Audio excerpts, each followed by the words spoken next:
Welcome to the Disruptive podcast by Minority Innovation Weekend. Minority Innovation Weekend is a weekend summit dedicated to aiding minority innovators launch tech-focused startups, exploring emerging technologies, and showcasing tech startups that have a minority founder or co-founder. During each episode, we will discuss innovation, news about tech startup, as well as the startup ecosystem, and interview people of color throughout the startup ecosystem.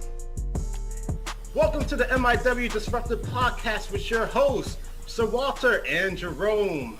This week we have the manager of TEDCO C portfolio development, the serial entrepreneur. I'm talking about McKeever, Conwell the second. How you doing, sir?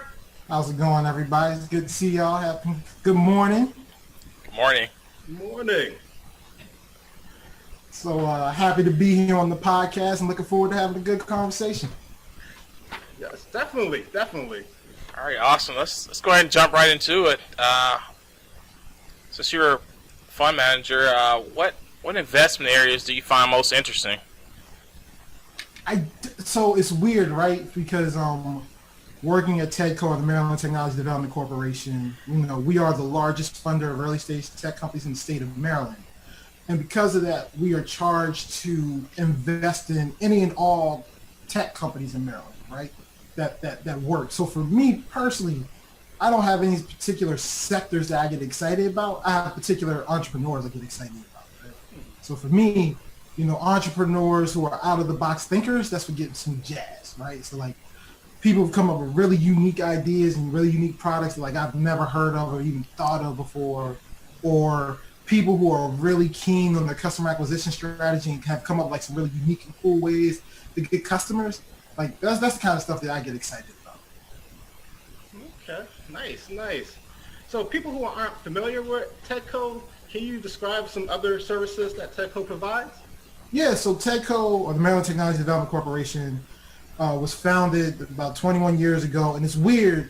So TEDCO is not a traditional corporation. TEDCO was actually created out of legislation, right? So we're what's known as the instrumentality of the state, which basically just means we're a part of the state. And it also means we're a part of the governor's budget, right? So we're part of the state budget.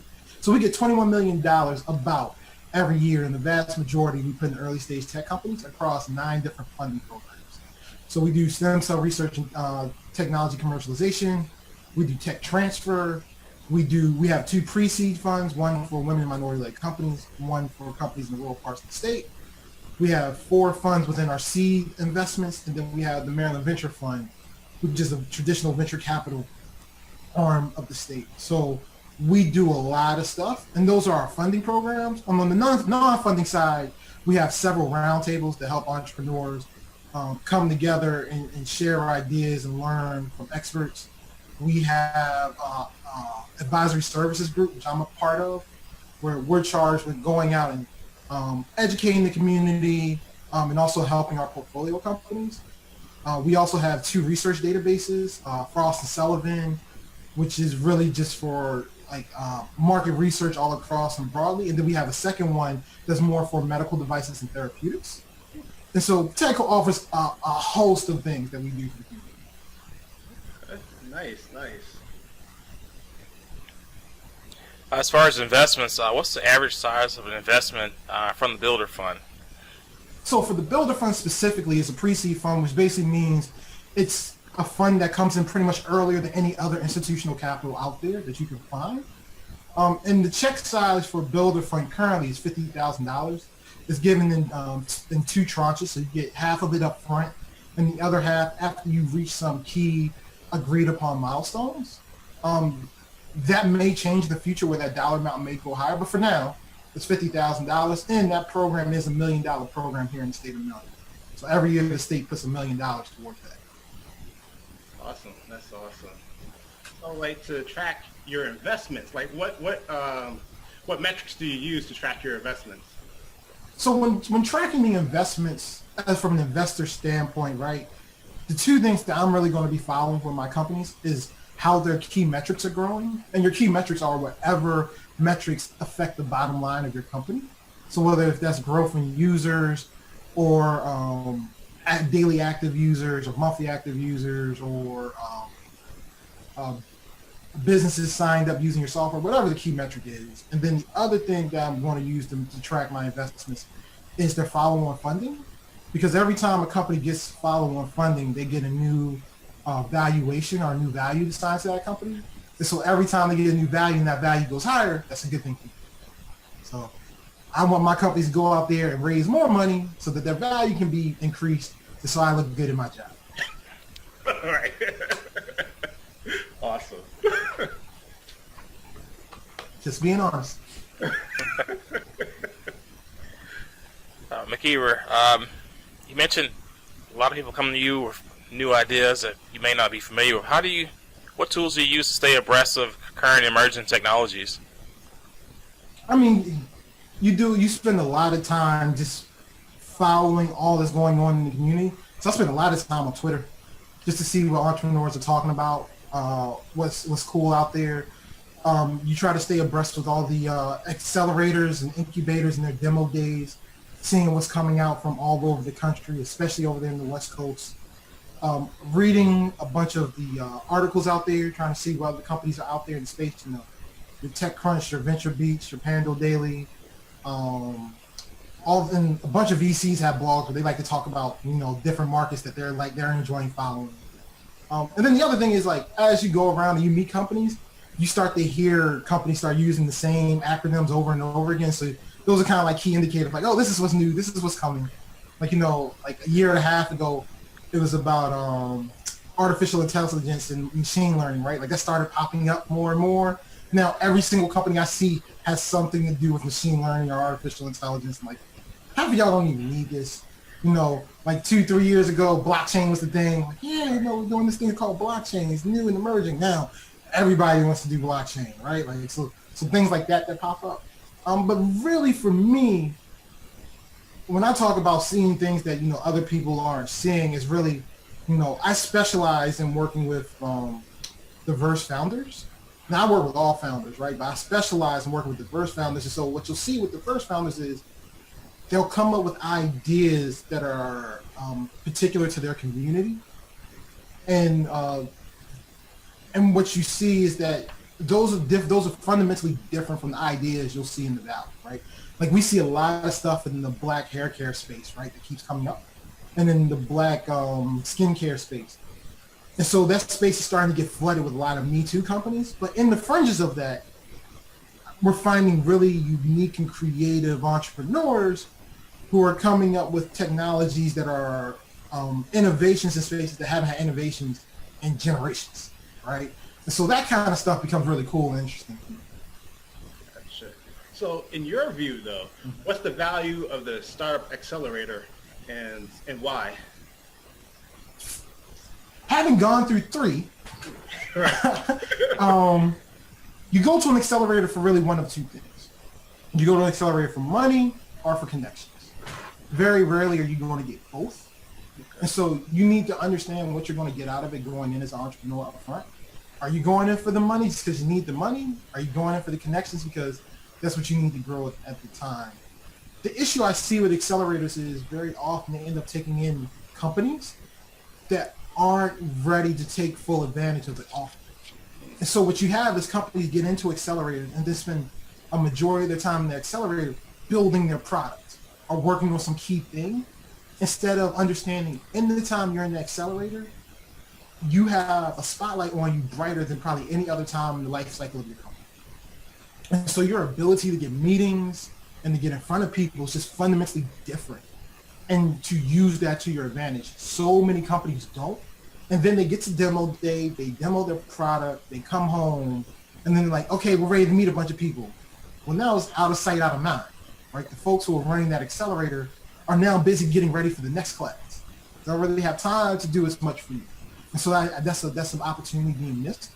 The other thing I would say about accelerators, typically, if you come from a community that lacks access to capital, especially in the earliest stages, like friends and family capital, then you don't have many opportunities or many places you can go for funding. So then accelerators become a tool for you to start getting some of that early capital in. The problem with that is, if you go to an accelerator that's giving you money, you're probably going to give up some equity, somewhere between 6 to 10%. 8 and 7 is kind of like the sweet spot. Well, that means you only have enough room to go to 2 of those. And once you get past 2, if you go to any more after that, now you're starting to give up too much equity of your company before you've even started really raising money, right? So that can be a red flag for some investors. And so what I tell entrepreneurs is like, you have the opportunity to go to 2 accelerators. So if you're going to go to 2 for one company, try to go to an industry-specific one and try to go to a top 3. So the top 3 being Y Combinator, 500 startups, or Techstars. And industry-specific just depends on the industry you're in, right? And the reason being is industry-specific one is going to have connections specific that are going to be very useful for your company, right? If you go to a more generalist type of accelerator, yeah, they have a ton of connections, but are they going to have the right connections for you? And are they going to have enough of the right connections for you, right? So you want to optimize for that. And then going to a top 3 accelerator is the same thing as like going to a top 3 business school, right? Like, yeah, I can go and get a MBA from University of Maryland or University of Iowa or something like that, right? But getting an MBA from Stanford or Harvard is just fundamentally different. And it's fundamentally different not because you're learning anything special, but because the difference of the people who are in your class, right? And the connections you make from those people, you know, those become your friends. So like, if you go to get an MBA at Harvard, one of your best friends who you hang out with and get smoke cigars with and get a drink with might be like the son of an executive at Disney, right? So same thing with going to like Y Combinator, the entrepreneurs you get to meet with and hang out with, one of those founders might be the founder of Dropbox, right? And you'd be like, oh yeah, me and him with the Y Combinator again, that's my homeboy. Like me and him about to go get coffee tomorrow. Like those type of connections and things are just different. And then also the ecosystem, right? Like I've been to 500 Startups demo day. I've been to YC's demo day. There's literally a room of like hundreds and sometimes thousands of investors listening to you pitch. Like, you're just not getting that anywhere else. And so if you got to go, if you go through 2, why not optimize for the most out of your company? So that's the way I think about accelerators. Mac, you mentioned pitches, but as far as applying, what do you look for in a company that's applying for the builder fund or even just pitching an idea to you or a business? So I would say applying to a program is a little bit different than a pitch, right? So when you apply to a program like for builder fund, you know, we traditionally get 100+ applications, right? Now, I'm telling you, I've had to look at every single one of those applications. I am not thoroughly reading every single one of those applications. I just don't have time, right? So the way you look at applications is going to be very similar to the way like HR professionals look at resumes. You kind of skim through, you look for key things. And so what I tell entrepreneurs, right, is that the one thing that, you know, is probably almost always going to be read is like that first question where it's like, describe what you do. So what you need to do, if you have any impressive information you have about your company, put it front and center in that box, even if it doesn't answer the question, right? Like hit me over the head with, you know, in the last 8 weeks, we signed up 85,000 users. Oh, by the way, this is what we do. Well, hold on. You signed up how many in the last 8 weeks? Like, you've now gotten my attention. I am now going to read this entire application because I want to understand how you got so many users, right? Like, hit me over the head as soon as you can. That's actually a piece of advice I got from Michael Seibel, the managing director of Y Combinator. This is before he joined Y Combinator. He gave me that advice. I was like, oh, that's some great advice. And it works. But when companies are pitching, that's a little different, right? So pitching to an investor with the pitch deck and everything, some of the best advice I ever got about pitching is that the art of pitching is the art of storytelling. And if you want to get really good at pitching, take some acting classes or do some improv, right? Because part of the pitch is selling me on the story. And so then I tell entrepreneurs when they go through the pitch, start off humanizing with the problem. So the first part of the pitch is the problem. Humanize that. Use a story. Use a real story that anybody in the room can connect with. Because now as an investor, you've now connected me to a human problem where I'm like, oh, that's a problem. I can see how that's an issue. I can see how this affects people. Now tell me how you solve it and all the numbers and why this is a viable company, right? And then once you get past that, I'm going to be evaluating you based off of your team. Does your team have the right skill set and is the right team to take this to the market? Is this a large enough market for me to invest in? Like as a venture style investor, I'm unicorn hunting. Like, I'm looking for companies that have the potential to be $1 billion company. It might be unfair, but like, that's the only way this business model works. I want to see, do you have any kind of competitive advantage? You know, what are you doing in your competitive landscape? And I'm going to probably harp a little bit on your financials, right? If you give me, so when you give me a 3 to 5 year projection, I know that projection's nothing but bullshit. Excuse my language, but it is what it is. Like, I know you're not going to hit those numbers. I know you're not. You know you're not. But it is a thought exercise for me to see how you're thinking about growing your company. Because if you show me financial projections, if you show me in 5 years, you're going to be a $7 million company, that ain't interesting. I'm not interested in that. You're not thinking big enough. I can't ride out with that. But if you show me a 5 year projections and in year 5 you're doing 25 million, you're probably not going to get to that. But I want to know, what are the assumptions you're making that tell you you have the chance to get there, right? How are you thinking about the company? How are you thinking about raising more money? So, you know, understanding those thought exercises, and then for me personally, it's like understanding your go-to-market or your customer acquisition. Like, I harp on that a lot, just because, especially as a software product, I don't care how good your product is. I don't care how innovative it is. I don't care how much work you put into it. If you don't know how to sell it to customers, it doesn't matter. Like, I've seen tons of amazing products never go anywhere because the founders were unable to figure out how to sell it into the market. So as important as it is to have the most amazing creative idea you can come up with, you gotta be just as amazing, unique, and creative on your customer acquisition. So before joining TEDCO, you were a serial entrepreneur. Yes. So what has been your biggest mistakes and lessons learned? I've made so many mistakes. I've learned so many lessons. What's been the biggest?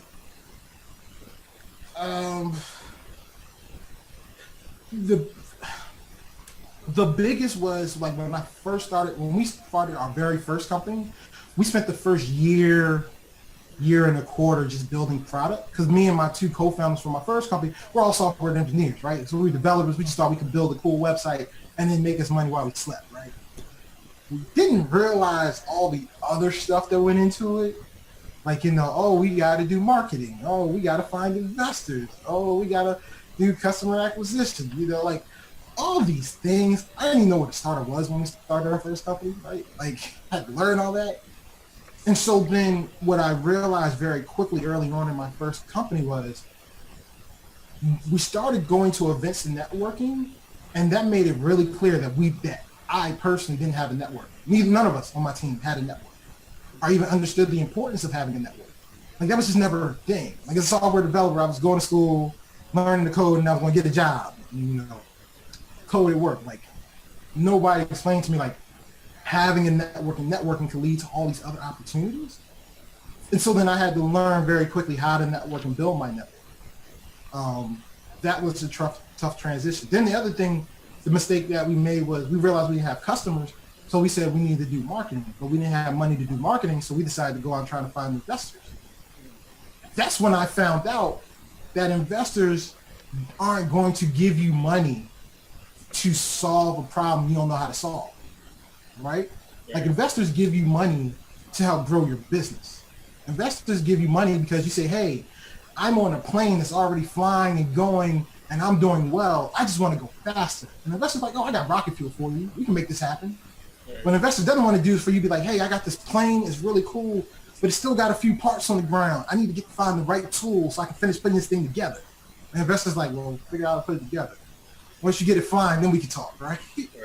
And so, like, that was a hard lesson, because I spent a lot of time trying to raise money and was unsuccessful, and I didn't understand why. I got really upset. I got bitter. I started thinking that all investors were racist. You know, I'm reading all these articles on TechCrunch about people getting money and they don't even have a product. I'm like, man, this is bull. Come to find out, all those articles on TechCrunch, I don't know the backstory of how that happened. I don't know what the relationship was between that investor and that entrepreneur. I don't know what the entrepreneur has done in their career. You know, I don't know any of that stuff. So that's all the stuff that you're missing. So that's why that stuff happens. And so then I found out, oh, raising money is hard for everybody. Oh, you mean even all these white guys around me who have products and who are further along than me can't raise money. Oh, this is really hard. And then I realized it's nobody's problem to figure out how to get me customers. So I had to figure out how to get customers, and I couldn't for a long time. And I'll never forget this. There's a gentleman in Baltimore who's a serial entrepreneur and one of the founders of a local angel group by the name of Greg Cangelosi. I had been trying to meet this guy for like months and couldn't get a meeting with him. But then I got into Accelerate Baltimore, again, using the advantage of being an accelerator. And I reached out to him like, hey, I'm in Accelerate Baltimore. I saw you're one of the mentors. Would love to meet with you. And Greg's like, yeah, come to my office. We'll meet. It was just like that, like magically, like 6 months of me trying to get to him. And all of a sudden, he's just like, yeah, sure, come on. You're part of this program. This program is reputable. You've done some work. Come meet me. So I was like, okay, that was easy. So then I go to sit down with him, and he's telling me his story and what's going on. He's like, hey, man, you know, the way I got my first few customers was I started tweeting people on Twitter. You can go on Twitter and search for certain things, and you can just tweet people. I was like, just tweet random people. He's like, yeah, let me show you how it works. And he showed me, and it was like this aha moment of like, oh, you mean I have to figure out how to do this with money or without money? Okay. And so I would spend 4 to 5 hours every day on Twitter. I'd reach out to 40 to 50 random people and tell them they should use our website. And that's how we started getting our first few customers, right? Like that's how we got started. But that was an impactful lesson. And the other big mistake I made was for my second company. I put the company together, put a team together, had a concept, proved out the concept, and got us accepted into an accelerator in Philadelphia in like the span of 2 months, right? And so very quickly went from some cool project to do nights and weekends to like, we all move into Philadelphia and we're going to live in a 1-bedroom wall for 3 months to try and make this happen. But at the time, the team I put together really quickly, and I wasn't as good of assessing who was ready for that, right? And so one of my teammates ended up like quitting the team halfway through the program, never said anything, just kind of like disappeared on us. He just wasn't ready for it. And from there, my team fell apart. And there went my startup, right? And so, you know, being clear that, hey, you know, when you put a team together, everybody's got to be ready for this, you know, this ride or die life. Not everybody's ready for that. And not everybody has the right skill sets to even do all the work you need them to do.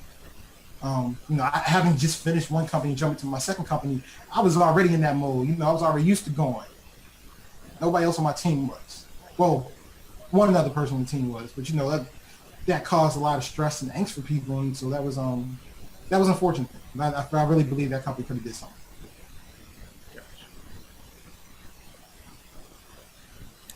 All right, I have a question.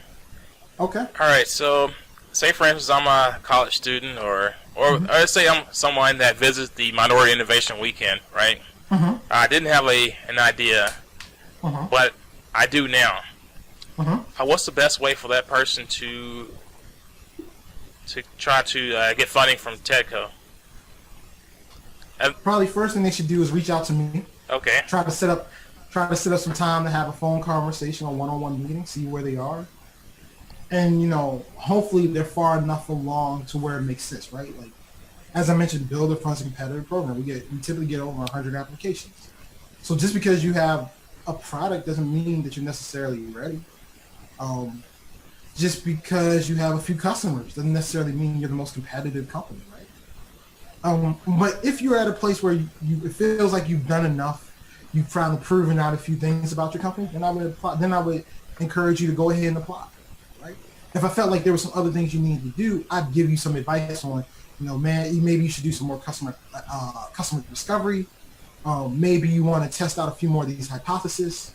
You know, maybe you want to try and, you know, you got 50 users right now. Maybe you want to try and get to 500. You know, let's talk through some strategies and maybe how to help you get there. Those kinds of things. But, you know, if you feel like you want to get funding from the Builder Fund, start with me first. Talk to me. If I'm unavailable, reach out to the director of the Builder Fund, Angela. Angela will take care of you. She'll meet with you. She'll talk to you. She'll let you know. And that's usually your first step. And then if you're not ready, you know, we'll try to connect you with people to give you some advice to help you get moving, or I'll try to give you some advice more. Okay, that's awesome. Now, with the whole coronavirus pandemic, have there been any like technology or people bringing technology forward in order to address it, or how has it impacted TEDCO? This is a weird time and a weird environment. What I would say is I haven't seen any companies of late that are specifically to address the coronavirus. There's a lot of medical companies out there working on stuff, so I know there's stuff coming. We're probably going to see a bunch of stuff coming out of Johns Hopkins in the near future. But what we have seen is two things. Companies and industries that are impacted by the coronavirus are being hit really hard. So companies in like the event space, they're getting hit really hard, right? Companies who work with restaurants, they're getting hit really hard. And so those companies are struggling. But then on the other side, we've also seen some big wins from companies who are in like the virtualization space or even medical space. So there's a company called CircleIn, ran by Gerald Meggett. Gerald is an African-American male, local guy, who created this tool that allows for students to have virtual study groups. As you can imagine, in this time of kids being out of school, a tool to allow for virtual study groups and sharing of notes and things is really powerful. Right. And so, he's doing some amazing things with CircleIn right now that it's going to be exciting to see. There's another company here locally in Baltimore called ClearMask.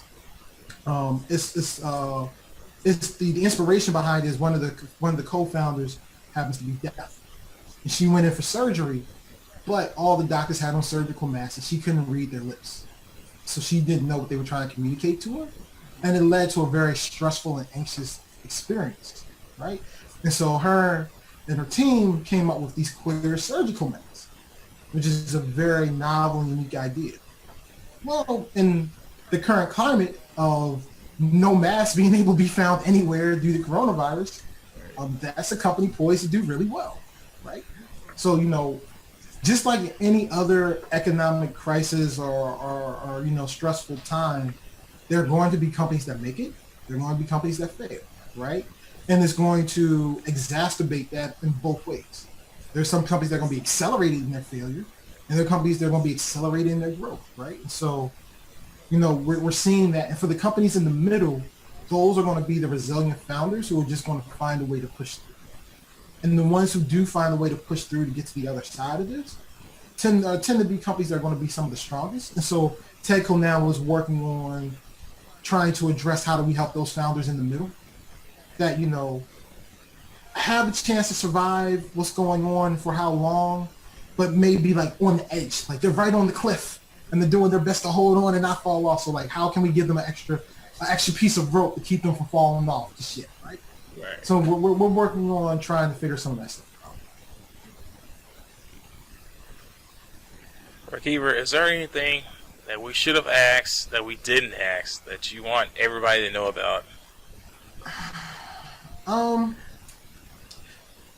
I just go back to the one lesson I talked about with my first company is trying to understand venture capital. Right? Don't just think that this is a thing where when you got a good idea or you can build a product, you just go out there and get money from people. It's not how this works. There's a lot more to it. You typically need to have a lot more done. And just because an investor tells you not right now or you're not ready or you're too early, that's not for you to get upset or get bitter about it. It's for you to really ask the question like, okay, so what does that mean? Why am I too early? Why not now? What more should I be doing? Right? Because I run into a lot of, especially minority founders who are just jaded by the process. And then when I meet them and I talk to them and I review their companies, I'm like, yeah, your company's not ready for investment, right? It's not because you're black or you're a woman or anything like that. It's just like your company's just not there. And it's hard, and I know it's hard for entrepreneurs to understand sometimes, but you also got to remember, me as an investor, I see way more companies than you'll ever see, right? I see way more deals than you'll ever see. So when I talk about how competitive this is, you're like, well, who out there is better than me? And we're like, okay, here's 5 companies I have right now who are like quadruple what you are in revenue. So when I put you up against them, how do I justify making the investment in you versus these other four? Because they already making more money, they already have more customers, and they're growing way faster. But you're going to yell at me and complain to me that I don't want to invest in you because for whatever reason? Like, no, that's not a biased thing right there. Now, yes, there are some investors that are biased. There are some investors out there that are racist. There are some things that have to do with pattern matching that are very, problematic. That exists. I'm not saying that doesn't exist. But for the vast majority, okay, I'm not going to say vast majority. For a lot of investors, that's not necessarily the case, right? And I work with a lot of investors who truly care and care about the entrepreneur and care about minority communities. And if we tell you your company's not ready and you want to go out and blast us and say how we're racist and we don't actually care about the black community, you've completely missed the boat on this. You've completely missed out on this, right?